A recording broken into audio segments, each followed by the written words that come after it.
Bienvenido al espacio donde vamos a repasar y meditar en base a la enseñanza del fin de semana.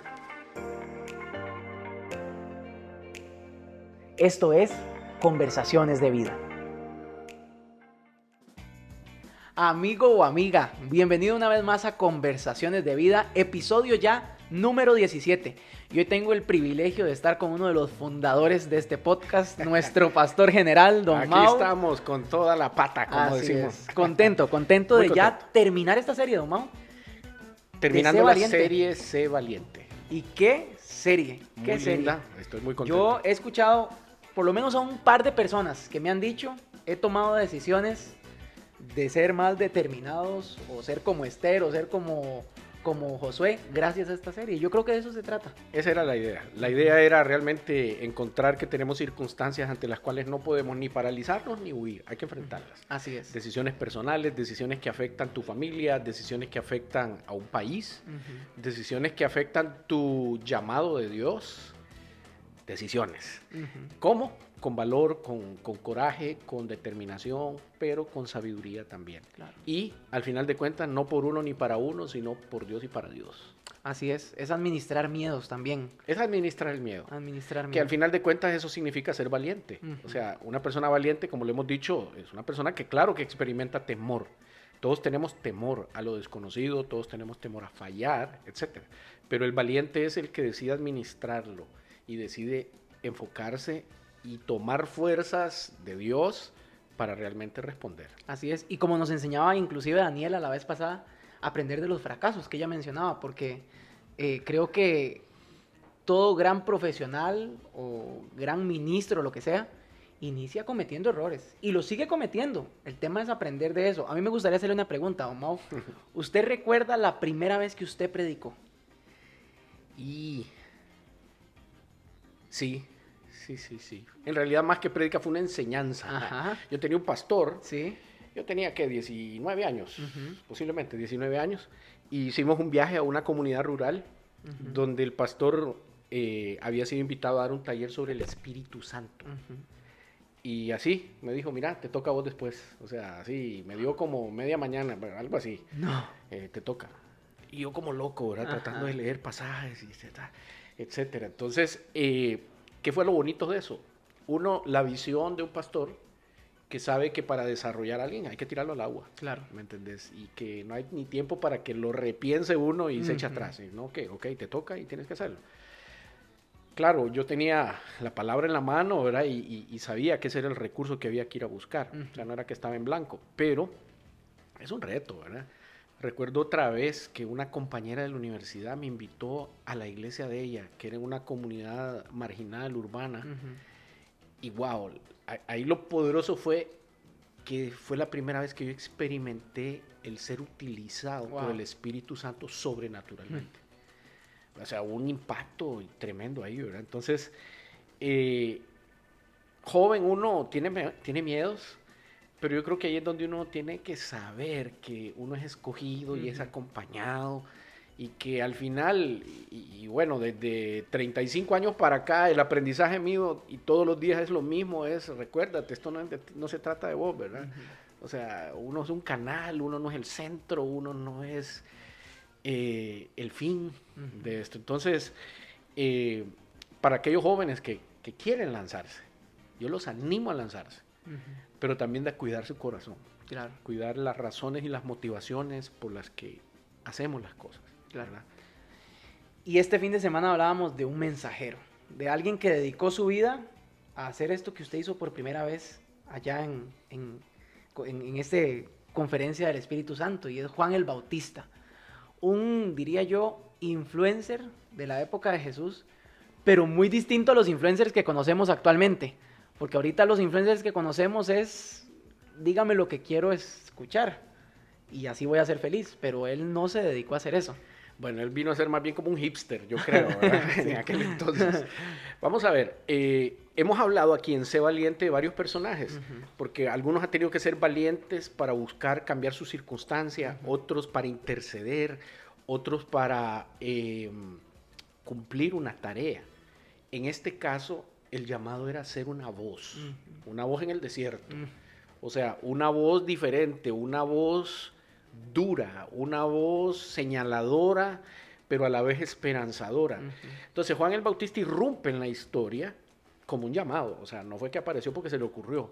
Recordemos que él era pariente de Jesús y él había sido llamado a preparar el camino. Lo que pasa es que él hace algo muy interesante y es el rompimiento de la cultura religiosa. Y yo tengo ganas de hablar de eso hoy. O sea, creo que si hay algo en medio de este mundo, esta sociedad y esta pandemia, es que necesitamos recuperar la identidad de la iglesia. La iglesia necesita recuperar su lugar. O sea, si hay algo que va a prevalecer, no son las instituciones de servicio público. O sea, es la iglesia. Pero la iglesia necesita ser portadora de un mensaje. En este momento se necesita un mensaje. Ante tanta mala noticia se necesita la buena noticia de Dios. No el invento de un pastor, de un profeta, de un apóstol. No, la palabra de Dios que traiga esperanza. Porque la palabra de Dios está conectada al proceso histórico. O sea, Dios ya habló, ya dijo y Dios ya sabe para qué lo dijo. Entonces estamos viviendo en el cuándo se necesita escuchar lo que Él dijo. Entonces, hay muchos portadores de mentira fuera y dentro de la iglesia. Hay mucho mensaje equivocado, hay mucha mentira y falsedad científica, entre comillas, que está siendo dicha en medio de todo esto. Entonces se necesita una voz profética. Y hay que explicar el término porque también es malentendido. Claro, entender qué es profeta. O sea, el don profético es el ser un comunicador de mensajes de Dios, no es un invento de la persona, no es el desarrollo de una filosofía personal que se comunica, no, es un mensaje totalmente sobrenatural que viene de Dios. Ese es el rol profético. Pero aquí no se trata de lanzar nada más una especie de premonición o de decir qué es lo que va a ocurrir en el futuro. Necesariamente. O sea, la profecía tiene un carácter exhortativo, o sea, llama la atención para que la gente vuelva a Dios en medio de una circunstancia difícil. Pero en medio de eso te llama a la esperanza. O sea, un profeta no puede ser un castigador. ¿Verdad? Fue un poco lo que le pasó a Jonás, que quería solo castigar. No, quería solo castigar. Entonces hay un equilibrio importante en todo el cristianismo y es la compasión con la justicia. O sea, un profeta que solo quiere ser justo y declarar juicio, realmente está dando la mitad del mensaje. Claro. Porque la otra parte, y lo vimos en Juan el Bautista, es también el anuncio de la esperanza, el anuncio del perdón, el anuncio de la salida, el anuncio del camino correcto. Entonces, la iglesia históricamente hemos todos, hemos cometido el error de volvernos a veces demasiado criticones y demasiado señaladores. O sea, señalamos el pecado y señalamos al pecador, pero se nos olvida extenderle a ese pecador el mensaje del perdón, el mensaje de la corrección, el mensaje del proceso que se necesita para salir de ahí y que salgas de la culpa, el mensaje completo de que no solo Dios castiga, sino que Dios también perdona, la gracia de Dios complementada con la justicia de Dios. Entonces, ese balance perfecto y compasión, un Dios que te ama y te entiende, pero que te corrige porque te quiere mejor y porque quiere cumplir su propósito, entonces tiene que ser justo. ¿Y será que como iglesia cometemos el error de irnos, o sea, de no tener la balanza equilibrada, de ser demasiado compasivos o de buscar siempre la justicia de una manera que es hasta, o sea, como fariseo? Sí, no se me ocurrió, hubiera sido bonito tener una balanza de esas que ponen en los bufetes de los abogados, ¿verdad? El secreto de los platillos para que puedan estar equilibrados es que descansan sobre el fiel, que se llama, este palito que sostiene los platillos, ¿verdad? Y para mí ese es el punto clave y a la vez el punto difícil. Lo que hace el balance entre la compasión y la justicia es la verdad. Es la verdad. Es que conocemos la verdad y promovemos la verdad. El punto es ¿qué es la verdad? ¿Verdad? Porque todo el mundo dice tenemos la verdad y ahora con esto del posmodernismo ahora se habla de las verdades, ¿verdad? O sea, hay una desacreditación de la verdad cristiana. Por eso ahora hablamos de que la sociedad es poscristiana, porque ya la verdad cristiana no está teniendo el peso o la aceptación que tuvo. Y entonces la gente se está secularizando. Vienen las verdades que vienen de filosofía, de otras religiones, que vienen del humanismo, del existencialismo, etc. Y entonces cada una de esas verdades compite. Entonces, ¿cuál es el problema de nosotros los cristianos? Que la verdad hay que refutarla con evidencia. Y a veces nosotros hemos sido buenos para hablar, hemos sido buenos para pelear tal vez por la verdad, pero sí hemos sido no necesariamente muy buenos dándole evidencia, ¿verdad? De que vivimos y de que entendemos y de que así es. Claro. Entonces, Juan el Bautista en ese sentido estaba muy convencido, ¿verdad? Él se dedicó. O sea, se apartó, se fue al desierto a vivir por causa de un mensaje que tenía que predicar. O sea, es alguien que rompe con su tradición, con su familia, con su cultura. Es un chavalo que empieza a romper con los estereotipos de la moda, ¿verdad? Y empieza a utilizar piel de camello, ¿verdad? Y a alimentarse de cosas alternativas, era medio vegano, ¿verdad? Sí. Podríamos compararlo con este tiempo. Entonces, es una figura interesante, porque yo diría, era un profeta, pero a la vez era un quebrador de paradigmas. O sea, él sacó la ritualidad del templo y se la llevó al río Jordán. Y sin ser sacerdote. O sea, el hombre era odiado muy posiblemente, ¿verdad? Por el mismo sector religioso. Porque él mismo practicaba algo que se supone únicamente los sacerdotes podían hacer, declarar limpio a alguien, etc. El mensaje de Juan era el arrepentimiento del pecado. Ese es un tema medio boicoteado, un poco en este siglo mal visto. O sea, hablar del pecado es mal visto, ¿verdad? Y es porque, uno, no hemos sabido explicarlo, y dos, porque hemos tomado actitudes posiblemente erróneas ante eso. Entonces, el arrepentimiento de nuestros pecados es, ¿qué es el pecado? ¿Qué es el pecado? El pecado es, literal, la palabra griega ahí es errar al blanco. Entonces, arrepentirnos de estar errando al blanco es llevar tu vida cotidianamente, decisión tras decisión, por un camino y un diseño diferente al que Dios quería. Entonces, aclaremos eso. Los cristianos defendemos el perdón del pecado. Los cristianos nos oponemos a la práctica del pecado. ¿Por qué? Porque rompe el diseño de Dios. Claro. Dios tiene un destino para cada uno, tiene un propósito para cada uno y tiene un diseño para cada uno. Entonces, por mis decisiones diarias, yo peco. Cuando decido ser diferente a lo que Dios quería, hacer diferente lo que Dios quería e ir hacia donde Dios no quería. Todo eso es pecado. Entonces, hemos moralizado mucho la palabra y la hemos distorsionado. Para mucha gente solo significa es que esta gente tiene sexo fuera del matrimonio, o esta gente roba, o esta gente, inclusive hemos llegado al punto de comparar pecados simplemente con fumar, bailar, ese tipo de cosas, que son súper secundarias. Hay cosas peores como tomar ciertas bebidas que no voy a mencionar el nombre, pero que son más dañinas para el cuerpo. Entonces, todo lo que atente al propósito, diseño y voluntad de Dios es pecado. Entonces viene Juan y llama, hey, arrepiéntanse, den vuelta en U.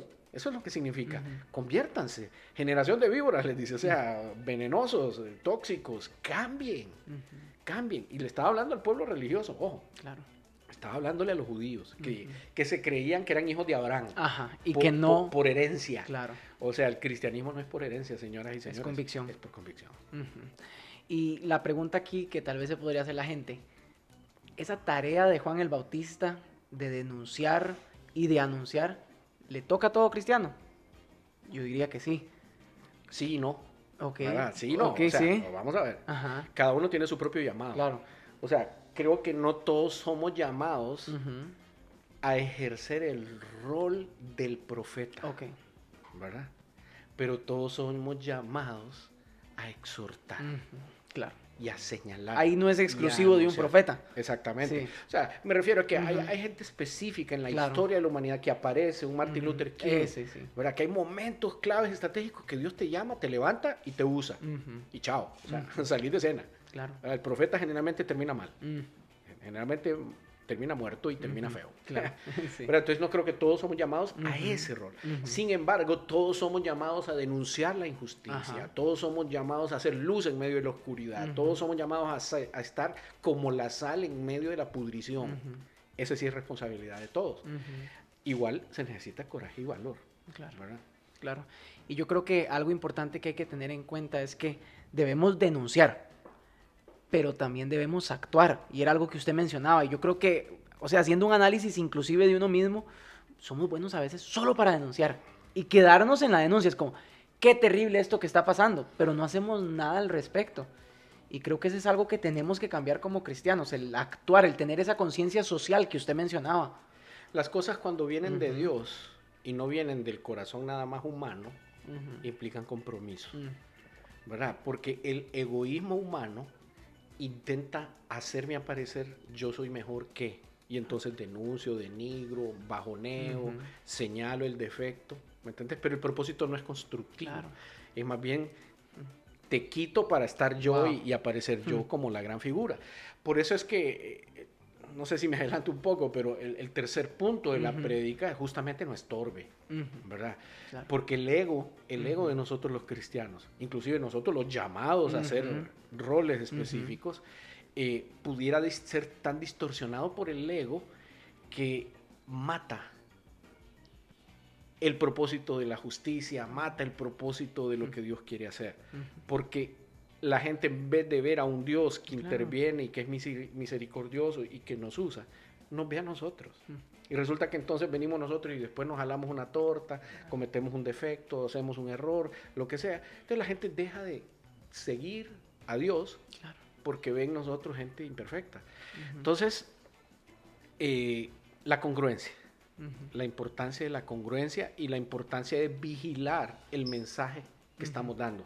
Porque una cosa es el mensaje que Dios me da y otra es lo que yo le agrego para mis propios fines o para mis propios propósitos, para quedar yo mejor en la foto. Entonces, eso es lo que la espiritualidad nos ayuda a controlar. Mantenernos humildes, mantenernos astutos, ¿verdad? Saber cuándo hay que callar y saber cuándo hay que hablar. Y yo creo que aquí hay un tema interesante y es que, digamos, yo aquí puedo venir y podemos venir a hablar y demás y predicar y la gente podría ver en nosotros, está bonito, tienen feeling y todo, pero aquí hay algo que tenemos que hacer una introspección cada uno de nosotros y es, ok, tal vez yo estoy haciendo las cosas para que la gente me vea y tal vez ven que lo estoy haciendo bien y todo, pero ¿cómo está mi corazón? Porque al final de cuentas, si no estamos espiritualmente aferrados a Dios, entonces podemos hacer las cosas pero con fines equivocados, y yo creo que Juan tenía muy claro que no se trataba de él. Él lo que estaba haciendo era preparar el camino. Y la gente lo confundía. La gente decía, usted es el Cristo, usted es el enviado. Y él dijo, los detenía. No soy yo, no es para mí, no es mi tiempo. ¿Me entiendes? O sea, él sabía que era una persona que iba a ejecutar una tarea temporal. Y la iglesia es así. O sea, la iglesia cumplirá una tarea temporal. Este es el tiempo. O sea, ante la corrupción actual, ante la decadencia social, ante la necesidad, pobreza, injusticia, es hoy, que nos toca a nosotros. Claro. O sea, no va a venir nadie. O sea, no vamos a resucitar a Juan para que venga a ayudarnos. No, nos toca a nosotros, cada uno, y desde donde está. Y inclusive no lo pongamos así como tan complicado, porque de repente uno cree que, ay, tengo que ir a decirle algo al presidente, ¿verdad? No, de repente a quien tenés que decirle algo es a tu hijo, que se está desviando del camino y tenés que señalarle. De repente es a tu esposo o a tu esposa que tienen una falsa actitud religiosa. De repente es a uno mismo, los líderes cristianos, que usted venga y nos enjache, como decimos, ¿verdad? O sea, yo creo que lo que necesitamos es saber que todos somos mensajeros y todos tenemos un mensaje. Lo que tenemos que hacer es asegurarnos que el mensaje es el mensaje. Es el correcto. Y es el correcto. Y la actitud. Ir en amor. Nosotros somos llamados a edificar, a exhortar, pero en amor. Claro. O sea, no se trata de bajonear a nadie, no se trata de destruir a nadie. No, yo te señalo tu mal proceder, pero porque te amo y porque soy llamado a amar, entonces te ofrezco la alternativa, te ofrezco el espacio, te hablo de la gracia, del perdón, te hablo del camino que deberías de seguir, que tal vez no lo estás viendo, ¿verdad? Entonces, es una actitud propositiva. Claro, yo creo que la gracia nunca se puede perder en este tipo de cosas porque muchas veces nos pasa que simplemente denunciamos y no compartimos la segunda parte, que es el mensaje de esperanza. Entonces la gente más bien lo que hace es sentirse ofendida y bueno, a pesar de que se comparte el mensaje de esperanza, a veces se sienten ofendidas, pero uno sabe que está haciendo las cosas como realmente se tienen que hacer, ¿verdad? Y es que es muy fácil desenfocarnos en ese sentido. Y es un llamado de todos, es un llamado para todos. El otro día estaba en un discipulado que me invitó un amigo de El Salvador, que se llama Wilfredo, que siempre escucha Conversaciones de Vida. Saludos, Wilfredo. Sí, un saludo a Wilfredo. Y había una niña de 12 años en ese discipulado, porque era muy variado, había muchas edades. Y esa niña de 12 años abre el micrófono y dice, yo quiero participar, quiero hacer un comentario, es que les quiero contar que en mi familia hacemos cultos familiares. Entonces, una vez a la semana nos sentamos en la mesa y un día esto mi papi me dijo, le toca a usted por primera vez. Y yo tenía como 10 años y yo nerviosísima y yo lo que hice fue irme al cuarto, abrir la Biblia, pero yo tenía la convicción de que algo iba a encontrar que podía compartir. Y recordé que mi hermana hace unos días le habían hecho bullying, entonces yo dije, voy a buscar cómo puedo abordar ese tema, y buscó en la palabra y todo. Y dice, David, yo me senté y empecé a hablar, a predicar, y yo dije, yo ni me di cuenta de lo que estaba diciendo, sentía una cosa en mi corazón, y me dice, y ahora que usted está hablando del Espíritu Santo, entiendo que fue el Espíritu Santo. Una niña de 12 años, claro, que tiene claro que hay un mensaje que hay que compartir, y que hay que compartirlo con el corazón correcto. ¿Cuál es la diferencia entre esa niña y nosotros los adultos? La falta de filtros. ¿Me entiendes? Ella simplemente conecta directo. Así es. ¿Verdad? Y ella siente y boom, se manda, como Increíble. decía Daniel el otro día, ¿verdad? Sí, en cambio nosotros, ay, será de Dios, ay, que la filosofía no es mi mente, es mi deseo, es mi voluntad, es mi tentación. Entonces le metemos demasiada cosa y nos frenamos y nos callamos. Claro. Entonces yo creo que, vamos a ver, ahora las redes sociales nos abren una oportunidad. No se necesita ser muy valiente para escribir cosas en las redes sociales. Pero yo creo que sí se necesita valentía para sostenerse en lo que uno escribe, para sostenerse y saber defender cuando la gente te interpela. Claro. Entonces, yo creo que ahí viene el sentido de la responsabilidad y es prepararse. O sea, esa niña testifica de un poder. Claro. El poder del Espíritu Santo. Yo creo que entonces nosotros tenemos que asegurarnos que cuando vamos y hablamos y decimos y señalamos, lo estamos haciendo en el poder del Espíritu Santo. Claro. Y no bajo la carnalidad nuestra. Porque eso nos va a llevar a un destino diferente y a una actitud diferente. Y recuerdo algo que mencionaba el pastor Lubín el otro día que tuvimos una charla, y él decía, siempre hay que probar nuestras creencias con la realidad. Me encantó eso. Y tiene que llegar el punto en donde podemos hacer esto. Y creo que como cristianos debemos hacer eso, porque sí, somos muy buenos para hablar en redes sociales, pero a veces no lo hacemos ni con la evidencia, no estamos claros, simplemente escuchamos algo y lo tiramos. Y entra el tema hasta inclusive los fake news y todo eso. A veces simplemente vemos algo y listo. Así debe ser con la palabra. O sea, no podemos simplemente escuchar algo, ay, seguro sí, lo tiro. Es comprobar, crecer en la palabra y tener esa confianza de que yo tengo un mensaje, pero lo tengo que dar claro y tiene que ser el mensaje de Dios, no el mío ni de nadie más. Sí. Hay una cosa que no lo dije en la prédica, se me está ocurriendo ahora, y es que el rol profético, el rol del profeta, implica reubicación. ¿Qué es eso de reubicación? O sea, es estar en medio de los que tenés que dar el mensaje. Es estar separado de lo que no tenés que hacer. O sea, Juan se fue al desierto y la gente iba a donde estaba él porque supieron que tenía un mensaje interesante. Entonces yo creo que muchos de nosotros tenemos que hacer esa reubicación. ¿Me entiendes? No podemos estar en todo lugar enfocar. O sea, claro, ¿cuál es tu mensaje y cuál es tu audiencia? Claro. A donde Dios quiere que vos te movas. Y ahí entonces quiero resaltar el elemento pasión. O sea, Dios pone pasiones, temas, que dice, wow, yo no me voy a salir de estos temas, voy a dedicarme. Entonces, a veces ni siquiera hay que hablar. El solo hecho de tu presencia en medio de hace diferencia. O sea, a veces la solidaridad y empatía hace diferencia. Yo participo hace 20 años tal vez, apoyando a una fundación que se dedica a restaurar mujeres que están en la trata comercial, sexual, ¿verdad? Y mucha gente en algún momento me cuestionaron de qué estás haciendo ahí, o sea, ¿por qué estás ahí? Yo digo, mira, es una pasión, o sea, es un tema. En otro momento estuve con personas que están en la calle, ¿ok? Y habrán otros temas. Cada uno tiene que encontrar su tema, sus temas, decir, basta, alguien tiene que hacer algo al respecto. Entonces, a veces no es tanto de hablar, pero a veces es de apoyar. Entonces, Dios pone inquietudes, pone temas en tu corazón. que hay que canalizarlos Claro. y promover esa compasión y promover esa justicia. Sí, identificar dones, pero no solo identificarlos, sino ser obedientes. Y eso fue lo que encontramos en Juan el Bautista, yo creo, obediencia, Obediencia. humildad, reconocer que tenía que dar un mensaje y lo tenía que dar sabiendo por quién lo estaba haciendo y para qué. Porque realmente es tener claro para qué, porque tenemos una vida, Dios nos da una vida con propósito y tenemos que tener esa claridad y debemos arrepentirnos inclusive, yo creo.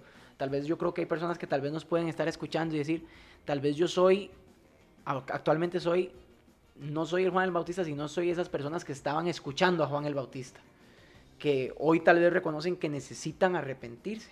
Yo creo que es importante, como lo decía usted, la iglesia tiene que hacer esa invitación a arrepentirse. Y un día eso escuchaba una frase que decía, a veces solo matamos la serpiente que mordió a la persona, pero no le sacamos el veneno.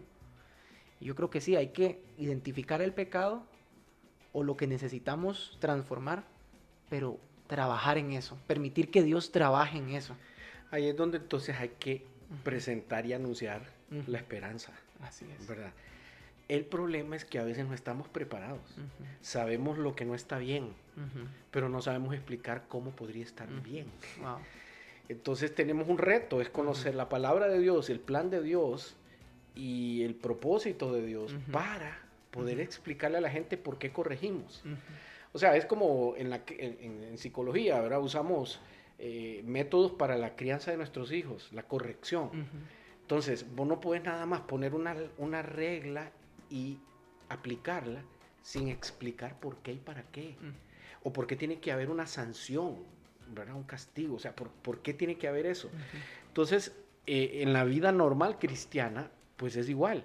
Tenemos que saber explicar la gracia de Dios, el propósito de Dios, saber cómo puedes salir de tu naturaleza que te lleva de tanto en tanto a llevar esa vida tan alejada de Dios. Claro.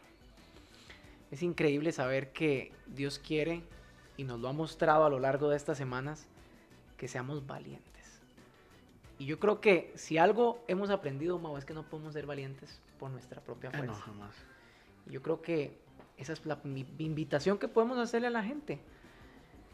Seamos valientes, pero sabiendo que esa valentía o ese poder o esa autoridad viene de parte de Dios. Y que como viene parte de Dios, tenemos que enfocarnos en Él y tener la humildad de saber que no se trata de nosotros. ¿Con qué cerraría esta serie, don Mau? ¿Cuál sería la mayor conclusión a la cual usted llega con ser valiente? No sé si es la última, pero es lo que se me está ocurriendo ahorita, es ser valientes para Dios. O sea, ahí donde te falte carácter, donde te falten razones, donde te falte claridad de por qué tenés que enfrentar esto, por qué tenés que desafiarlo, por qué tenés que cambiarlo, por qué tenés que dar vuelta en hacerlo para Dios. O sea, si Dios te lo está pidiendo, hacelo para Él, aunque no tengas claras las cosas. Que tu motivación, en otras palabras, sea la obediencia. Que tu motivación sea saber que yo no sé si lo voy a hacer muy bien, pero aquí voy y que Dios me ayude, ¿verdad? Entonces creo que de eso se trata. Vivimos momentos tan difíciles que no podemos ni dejar pasar el tiempo por parálisis y tampoco necesitamos seguir siendo indiferentes. Hay realidades a las que yo diría hay que aplicarle el basta, no más, hasta aquí. O sea, esto no puede seguir, mis hijos no se pueden seguir perdiendo, mi familia no se puede seguir perdiendo, este mundo, los políticos, la sociedad, la iglesia, mi vida, no se puede seguir perdiendo. O sea, tengo que ser valiente y pagar el precio que se tenga que pagar para que pueda haber cambio y alinearnos y cumplir el propósito de Dios. Así es. Y para ese basta necesitamos valentía, pero esa valentía viene de la esperanza de que Cristo está con nosotros. Así es. Y va a seguir con nosotros. Y esas son buenas noticias. Totalmente. Y el próximo mes vamos a estar hablando de eso. Sí, queremos anunciarles. Tenemos a partir del mes de septiembre una nueva serie de mensajes que hemos llamado Buenas Noticias. En medio de tanta desesperanza, tanta incertidumbre, qué bueno es conocer que tenemos buenas noticias. Así que no se pierda ninguno de las reuniones que vamos a tener en el fin de semana, los miércoles y el martes en Conversaciones de Vida. Así es. Sigamos compartiendo, sigamos haciendo de este espacio un espacio para tomarnos un café y ser familia. Así es. Don Mauricio, Un gusto, Davidito. como siempre, un placer y un placer de haberlos tenido a ustedes. Hasta Hasta luego. luego.